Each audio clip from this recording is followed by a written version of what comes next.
Salut à tous, Kwame Sport, j'espère que vous allez bien, peu importe l'heure et l'endroit où vous regardez cette vidéo.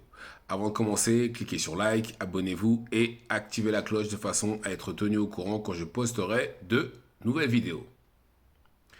Christian Billy et Kevin Elesadjo ont tous les deux été ordonnés par l'IBF d'entamer des négociations afin qu'il y ait un combat entre les deux pour déterminer qui sera le prochain adversaire du champion IBF dans la catégorie Super Middleweight. Le champion actuel étant William Skull.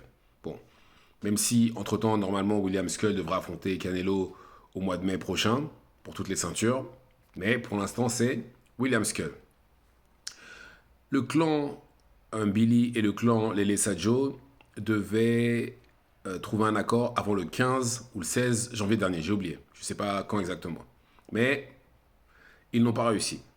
Et de ce fait, le 30 janvier prochain, il va y avoir un purse bid pour déterminer où sera le combat, etc. Parce qu'ils n'ont pas réussi à se mettre d'accord sur la bourse, le lieu du combat et pas mal d'autres petits détails qui sont dans les négociations. Et donc, il va y avoir un purse bid. Pour ceux qui ne savent pas ce qu'est un purse bid, c'est une vente aux enchères pour savoir qui va promouvoir le combat. À savoir où, dans quelle ville aura lieu le combat, les bourses, etc. Et alors, déjà, s'il y a un purse bid, c'est très clairement que le combat doit être un main event. Je ne pense pas qu'un promoteur va mettre de l'argent sur la table, beaucoup d'argent sur la table, pour avoir un combat qui sera co-main event ou troisième ou quatrième combat. Déjà, ça, c'est pas possible. Ce sera forcément le main event. Et maintenant, les deux combattants ne sont pas assez populaires pour avoir un main event, je sais pas, sur une carte Riyadh Season, sur une carte PBC, Matchroom, etc. Parce que les deux, voilà, les deux n'ont jamais été champions du monde. Aucun des deux n'a battu d'anciens champions du monde. Ils sont pas spécialement populaires en dehors de la France. Ça me paraît difficile à vendre comme combat en dehors des frontières de la France. Mais voilà, il y a quand même quelques options. En termes de lieu, bien entendu. Après, on va savoir si les promoteurs vont le faire ou pas, mais en tout cas, en termes de lieu, il y a quand même quelques options. Comme par exemple, le Canada. Parce que Christian Billy, c'est sa maison d'adoption, son pays d'adoption, pardon. Il s'entraîne là-bas, il combat là-bas, et il est assez connu. Il a fait des co-main events et des main events. Et je pense qu'il est apte à pouvoir vendre. Je sais plus comment s'appelle la salle à Montréal, mais je pense qu'il est apte à pouvoir faire un sold out là-bas avec un combat contre Lele Sajo. Donc ça déjà c'est une option à prendre au sérieux. Ensuite, il y a la France, bien entendu. La France, les deux sont des combattants, d'ailleurs franco-camerounais. Les deux sont populaires ici. Pour moi, c'est un combat qui pourrait remplir l'Accor Arena. La salle de la Défense, je sais pas, mais en tout cas, Accor Arena, Zénith, sûr et certain. Et je pense d'ailleurs même que le père de Bakary Samaké pourrait être le promoteur de ce combat-là, sachant qu'il a déjà travaillé avec Kevin Elesadjo à plusieurs reprises. Ce sera faisable. Maintenant, après, je pense que le problème viendra peut-être plus de Christian Billy qui, lui, a combattu peut-être sur les plus grosses cartes et a reçu des plus gros cachets. Et enfin, la troisième option, qui serait le Cameroun ou quelque part d'autre en Afrique. Comme je l'ai dit, les deux combattants sont franco-camerounais, donc éventuellement, ça pourrait leur ouvrir des portes pour combattre au Cameroun. Je pense que ce serait une bonne chose. Pourquoi? Parce que ça permettrait de mettre la lumière sur le Cameroun, sur les combattants camerounais, parce que forcément, il y aura des combattants camerounais sur la carte, ou du moins franco-camerounais.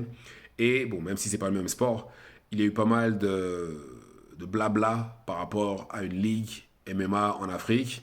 Bon, pour l'instant, ça n'a pas encore vu le jour, même si je pense que les investisseurs et les gens qui travaillent sur le projet doivent sûrement préparer quelque chose.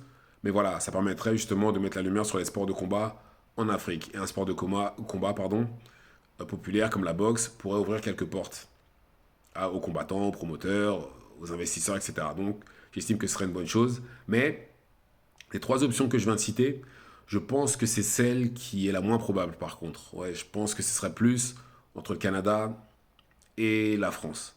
Mais en réalité, il y a une quatrième option, mais Je sais pas. Parce qu'en fait, en réalité, la quatrième option, ce serait que Top Rank, où est signé justement Christian Billy, mette la main à la poche. Maintenant, c'est là où je me dis que s'il voulait vraiment le combat, ils auraient mis la main à la poche dès le départ. Dès que Christian Billy s'est retrouvé en position pour combattre pour l'éliminatoire IBF. Ils auraient dû se mettre déjà d'accord avec les managers de façon à pouvoir avoir le combat. Et ils ne l'ont pas fait. C'est qu'à mon avis, en réalité, le combat, ça ne les intéresse pas plus que ça. Parce qu'en réalité, enfin même pas en réalité, normalement, on aurait dû avoir un éliminatoire entre Billy et Munguia. Maintenant, Munguia a affronté Suras. Suras qui était un tune-up, qui aurait dû normalement aider à faire briller euh, Munguia. Et Suras n'a pas respecté le script, ce qui fait que bah, il l'a battu, il a d'ailleurs mis KO, chose que Canelo n'a pas réussi à faire à Munguia. Et maintenant, euh, bah, Suras et Munguia vont s'affronter une deuxième fois. Je crois que c'est en mai ou en avril, mais en tout cas, ils vont devoir se raffronter. Et bah, de son côté, euh, Munguia, de son côté Mbili, va devoir affronter Kevin Elesajo. En réalité, j'aurais préféré que les deux s'affrontent une fois que l'un, enfin pour une ceinture, et pas pour justement combattre pour la ceinture. C'est juste ça qui est dommage, qu'il y ait deux Français qui doivent s'affronter pour ça, malheureusement. Mais à voir. Mais en tout cas, voilà. Pour revenir au sujet principal, Top Rank, s'ils avaient vraiment voulu le combat, ils se seraient alignés dès le départ. Ce qui n'est absolument pas le cas. Donc maintenant, bah, je pense que ça va sûrement être la France. Maintenant, qui va pouvoir, je ne connais pas après les promoteurs français, mais qui va mettre la main à la poche pour avoir ce combat-là? Bonne question. En tout cas, c'est sûr, ce ne sera pas le promoteur de Kevin Elesajo, parce que sinon, ils auraient déjà réglé le problème bah, justement lors des négociations qui ont eu lieu avant le 15 janvier dernier. Mais bon, à voir. Combat important, combat qui doit avoir lieu franchement avant le mois de juin, absolument. Il faut que ce soit réglé avant que avant la mi le premier semestre, parce que je pense que c'est un combat le combat justement pour la ceinture IBF, ce serait bien qu'il ait lieu avant la fin de l'année. Avant la fin de l'année, ce serait parfait. Mais voilà, vous savez, malheureusement, les Lessadjo et Mbili sont dans cette position-là parce que malheureusement, ils n'ont pas affronté d'anciens champions du monde, ni de champions du monde. Ce qui fait que là, ils sont dans cette position-là. Les Lessadjo, malheureusement, a combattu, je crois, les trois quarts de sa carrière en France. Et en France, les boxeurs, euh, je sais que ça va pas plaire à beaucoup, mais les boxeurs en France sont des stars qu'en France. La France prépare ses combattants pour devenir des stars en France. C'est ceux qui, dans la plupart des cas, vont boxer ailleurs, qui deviennent, qui arrivent à mieux s'en sortir.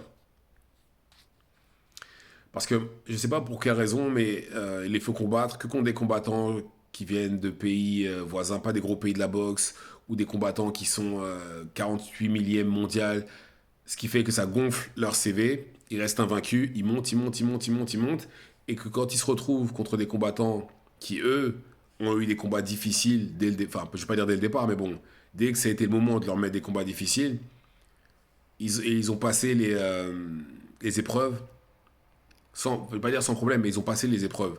Ce qui fait que quand ils se retrouvent contre des combattants comme les Sajo et autres qui n'ont pas eu de combats difficiles, enfin, oui, ou de combattants de styles différents, etc., généralement les Français se font laver.